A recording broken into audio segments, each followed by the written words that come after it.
Paz do Senhor, amém. Eu estava aqui lembrando de algo que aconteceu comigo há alguns anos atrás.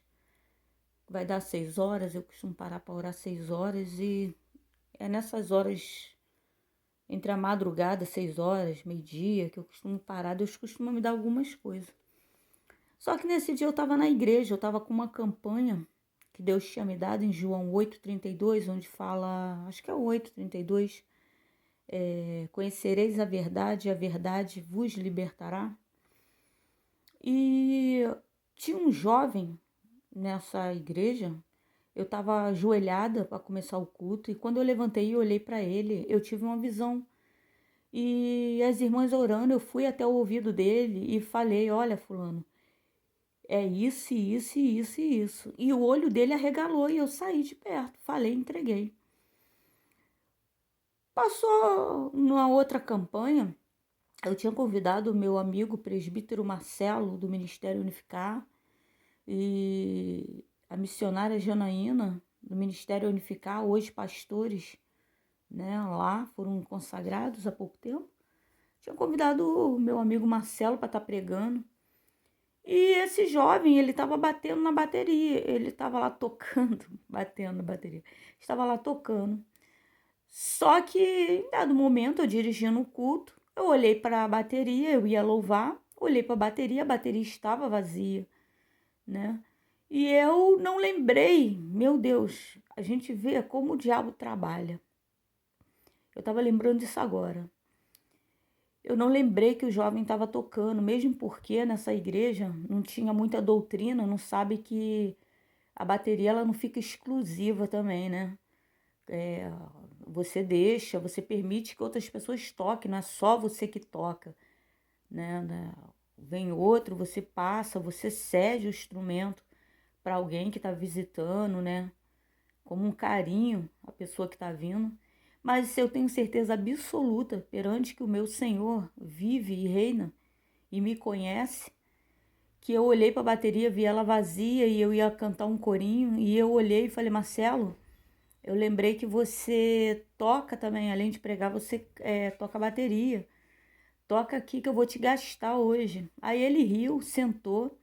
Ele jamais tiraria alguém da bateria também pra pra tá tocando, ele jamais. Se tivesse outra pessoa, ele nem iria. E ali eu comecei a louvar. Caramba, um pouco antes disso, alguns dias antes, eu entreguei essa profecia. Eu e meu esposo, nós estávamos indo na casa do meu irmão, na Vila Aliança, e eu vi esse jovem, ele tinha, acho que, brigado em casa. Ele estava no meio da boca, junto com os caras lá, né, da boca, e eu falei, amor, ah lá, fulano. Meu marido, na hora, puxou a moto para perto dele, eu soltei da moto, meu marido encostou, nós já fomos, meu marido tinha um carinho muito grande por esse jovem. Quer dizer, éramos pastores que abraçávamos esse jovem, amávamos não, amamos, né? Independente do que aconteceu. Fomos até ele, conversamos com ele, falamos para ele ir lá em casa, a hora que ele quisesse conversar, né? Que a mãe dele estava procurando ele, ficamos conversando com ele, abraçamos ele, subimos na moto, né? Um pouco depois também, quando Deus começou a me dar para orar por ele, eu peguei uma foto que eu fazia as carteirinhas da igreja no meu computador e eu copiei uma foto para mim e eu andava com essa foto junto com outras para orar, botei lá no cesto. E a mãe dele também, quando fomos orar, fizemos uma campanha de oração que entornamos as fotos no chão para estar botando a mão, nos ajoelhamos diante das fotos. Caiu a foto do filho dela, ela falou: o que essa foto está fazendo aqui? Eu falei: é eu que coloquei. Deus tem falado para orar pelo teu filho, eu que coloquei. Então, tudo isso aí é para mostrar como o diabo trabalha. Nesse dia da bateria, provavelmente envenenado pela mãe dele, que estava revoltadíssima que eu tinha sido ungida pastora. Ela foi dar uma volta no mundo, né? Curtiu um pouco a vida. Quando voltou, eu tinha sido consagrada e ela continuou missionária. Talvez envenenado, creio que por isso, esse menino veio dizer que eu tirei ele da bateria e mandei o outro sentar. Jamais, jamais eu faria isso. Mas hoje eu estava agora há pouco, eu estava lembrando disso, como o diabo trabalha, né? por que esse menino achou. Ele disse que tinha ido no banheiro. Depois eu tentando conversar, ele falou que tinha ido no banheiro. Quando ele voltou, né? O pastor, que no caso é o meu amigo, estava sentado tocando. Então para ele, a bateria era dele, ninguém podia sentar na bateria. Então ele se expressou para a mãe dele que eu tirei ele da bateria. A mulher fez uma confusão, ligou para o meu pastor na época que estava em outro estado, fora do Rio de Janeiro, falou um monte de barbaridade, coisa, né? E aí eu fico olhando, como é que pode o diabo querendo destruir essa família, que hoje está destruída. Depois chegou meu conhecimento aí, que está muita coisa fora do lugar, e Deus me coloca para orar, e aí não se percebe.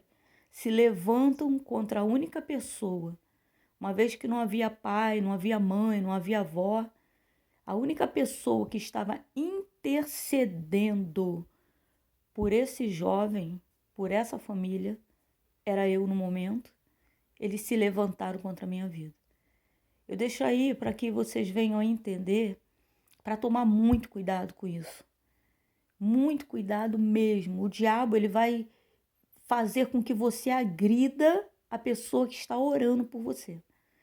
E você, se você se levantou como intercessor pela vida de alguém, entenda isso. O diabo vai se levantar com uma fúria muito grande contra a sua vida.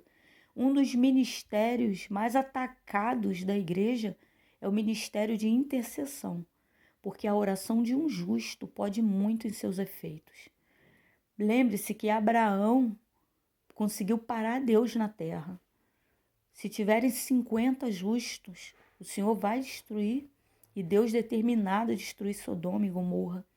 E Deus para ouvir o que Abraão, não, se tiver 50, não. E se tiver 40, não. E se tiver 30, não. Se tiver 20, não. Se tiver 10, não. E se tiver 5. Se tiver 5 justos. Ou seja, não havia justos, né? Eu posso dizer até que Ló não era justo a partir do momento que ele queria jogar a filha dele aí pela porta fora para ser estuprada. Nem as filhas dele eram, já que embebedaram o pai para ter um filho do pai. Nem a mulher era, uma vez que olhou para trás e virou uma estátua de sal. Mas eles eram parentes, família de um justo chamado Abraão, de um homem que conseguiu parar Deus, numa conversa que ele teve com Deus, mesmo não havendo justo. Deus parou para ouvir Abraão e dar satisfação a Abraão. Deus fala para Abraão, Deus fala, poderia eu fazer alguma coisa sem notificar o meu amigo Abraão? Um intercessor, um justo, um que tem endireitado seus caminhos. A oração dessa pessoa, ela é muito importante. Então ponha uma coisa na sua cabeça. Se você se levantou para ser intercessor da vida de alguém, o inferno vai se levantar contra a tua vida. E se alguém estiver intercedendo pela tua vida, provavelmente o diabo vai falar na sua cabeça que essa pessoa é teu inimigo, que essa pessoa não gosta de você, que essa pessoa não presta. Procure conhecer as estratégias do teu inimigo, procure saber como o diabo trabalha para poder se defender. Porque se você conhece quais as armas que o teu inimigo vai usar, você consegue anteceder. Então, use as estratégias de Deus para vencer as estratégias do teu inimigo. Beijo na alma, fui.